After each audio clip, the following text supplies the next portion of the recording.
लेकिन आज जिस केस की मैं अभी आप सबसे बात करने वाला हूं वो केस इन दिनों बहुत ज़्यादा चर्चे में है और वो केस है जयपुर के रहने वाले राजपूत नेता सुखदेव सिंह गोगामेडी।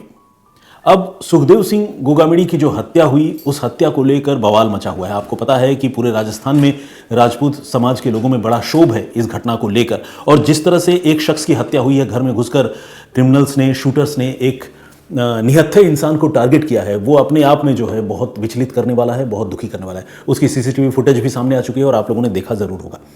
इस खबर में जो डे टू डे अपडेट हो रहा है उसके बारे में तो खैर क्राइम तक के प्लेटफॉर्म पर आप देख ही रहे हैं, लेकिन आज मैं इस घटनाक्रम को अपने नजरिए से इस घटनाक्रम का विश्लेषण करने की कोशिश करूंगा और बिल्कुल नटशेल में आप लोगों को एक ऐसी होलिस्टिक, एक ऐसी कंप्लीट पिक्चर बताने की कोशिश करूंगा जिससे आप लोगों को यह पूरा मामला शीशे की तरह साफ हो जाएगा। लेकिन मैं कोशिश करूंगा कि मैं अपना नजरिया पेश करूं। सबसे पहले तो मैं आपको यह बताऊं कि जिस तरह से श्री राजपूत राष्ट्रीय करणी सेना के जो अध्यक्ष रहे सुखदेव सिंह गोगामेडी, उनकी जो हत्या हुई वो अपने आप में बहुत ही बड़ी घटना तो है ही, लेकिन ये अगर पुलिस के इन्वेस्टिगेशन की बात करें तो एक तरह से देखा जाए तो ये एक ओपन एंड शट केस है। ओपन एंड शट केस मतलब एक ऐसा मामला जो हुआ और होने के फौरन बाद सुलझ गया। ऐसा मैं इसलिए कह रहा हूं क्योंकि आमतौर पर कत्ल के मामले में जो कातिल होते हैं वो छुप कर रहते हैं, वो किसी के सामने नहीं आना चाहते, पकड़े जाने से बचते हैं। लेकिन इस मामले में जो भी संदिग्ध कातिल है उसने खुद जो है इस कत्ल की जिम्मेदारी ली है। नाम है रोहित गोदारा। रोहित गोदारा बेसिकली एक गैंगस्टर है जो लॉरेंस बिश्नोई गैंग से जुड़ा हुआ है और इन दिनों भारत से बाहर है। अब रोहित गोदारा ने अगर जिम्मेदारी ली है तो अगर तफ्तीश की हम बात करें तो पुलिस को रोहित गोदारा तक पहुंचना सबसे ज़्यादा ज़रूरी है, लेकिन वो फिलहाल मुमकिन होता नहीं दिख रहा क्योंकि रोहित गोदारा भारत में नहीं है। अब कैसे उसको पकड़ा जाए, कैसे उसका एक्स्ट्राडिशन हो, कैसे उसका कहते हैं ना प्रत्यर्पण करके कैसे उसको विदेश से भारत लाया जाए, ये अपने आप में एक बड़ी चुनौती है। लेकिन जिन लोगों ने हत्या की, जो दो शूटर थे रोहित राठौर और नितिन फौजी, इन दोनों शूटरों तक पहुंचना पुलिस के लिए बहुत ज़रूरी है। खबर के मुताबिक नितिन फौजी तक पुलिस पहुंच भी चुकी है। अब जब दोनों शूटर पकड़े जाएंगे, या हो सकता है कि जब तक आप ये खबर देख रहे हो तब तक हो सकता है दोनों शूटर पकड़े भी जाएं, तो दोनों शूटरों को पकड़े जाने के बाद इन दोनों शूटरों से रोहित गोदारा का लिंक जोड़ना जरूरी है ताकि ये क्रॉस चेक हो सके, ये पता चल सके कि वाकई रोहित गोदारा ने सुखदेव सिंह गोगामेडी के कत्ल को लेकर जो दावा किया है उस दावे में कितनी सच्चाई है, कितनी नहीं है। और जो लास्ट पॉइंट है वो है, अगर ये दावा सही है तो कत्ल का मोटिव क्या है। ऐसे फौरी तौर पर अगर देखें तो रोहित गोदारा ने मोटिव भी दुश्मनी बताई है और ये बताया है कि जो लोग लॉरेंस बिश्नोई, गोल्डी बराड़ और रोहित गोदारा जैसे गैंगस्टर्स के खिलाफ हैं वो भी गैंगस्टर हैं, वो भी क्रिमिनल हैं, उनके बीच में भी ठनी रहती है। लेकिन रोहित गोदारा ने कहा है कि सुखदेव सिंह गोगामेडी वैसे लोगों को सपोर्ट करते थे, बढ़ावा देते थे जो लॉरेंस बिश्नोई और रोहित गोदारा के खुद के खिलाफ है। तो अब पुलिस को इस मोटिव को भी इस्टेब्लिश करना होगा कि आखिर सुखदेव सिंह ने ऐसा क्या कर दिया कि रोहित गोदारा से या लॉरेंस बिश्नोई गैंग से उनकी इतनी भयानक दुश्मनी हो गई कि इस तरह से घर में घुसकर उस गैंग के लोगों ने सुखदेव सिंह की हत्या कर दी।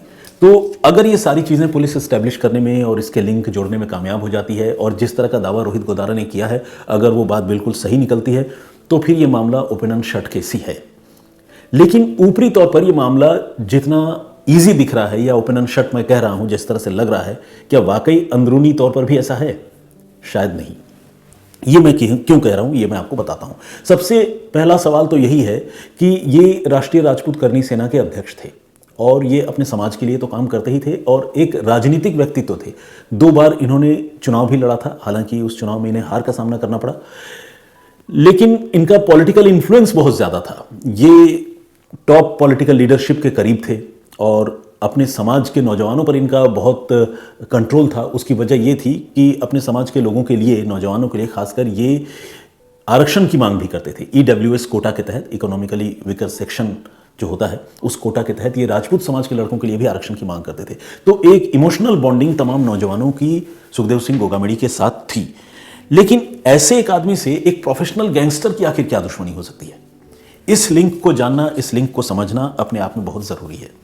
अब अगर हम पुराने ट्रैक रिकॉर्ड की बात करें तो आपको याद होगा राजस्थान का एक बहुत बड़ा गैंगस्टर था आनंदपाल। आनंदपाल का जब एनकाउंटर हुआ तो उस एनकाउंटर का इल्जाम लगा एक दूसरे क्रिमिनल, एक दूसरे गैंगस्टर राजू ठेहट पर। बेसिकली एनकाउंटर तो पुलिस के साथ हुआ, लेकिन इल्जाम राजू ठेहट पर इसलिए लगा कि यह माना गया कि राजू ठेहट ने आनंदपाल के एनकाउंटर के लिए पुलिस से मुखबिरी की थी।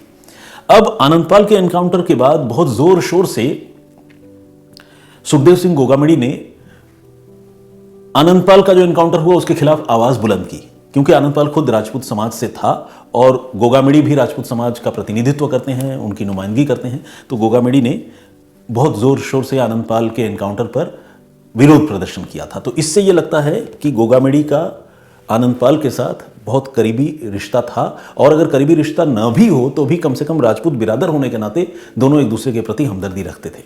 तो ये तो एक पहलू है। अब दूसरा ये कि राजू ठेहट जो है वो रोहित गोदारा और लॉरेंस बिश्नोई गैंग का एंटी रहा है।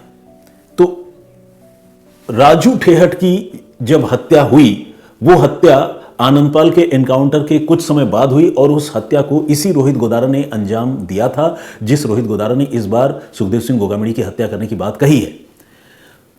लेकिन यह भी कहा जाता है कि राजू ठेहट से सुखदेव सिंह गोगामड़ी की नजदीकियां थी और सुखदेव सिंह गोगामड़ी राजू ठेहट को भी सपोर्ट करते थे।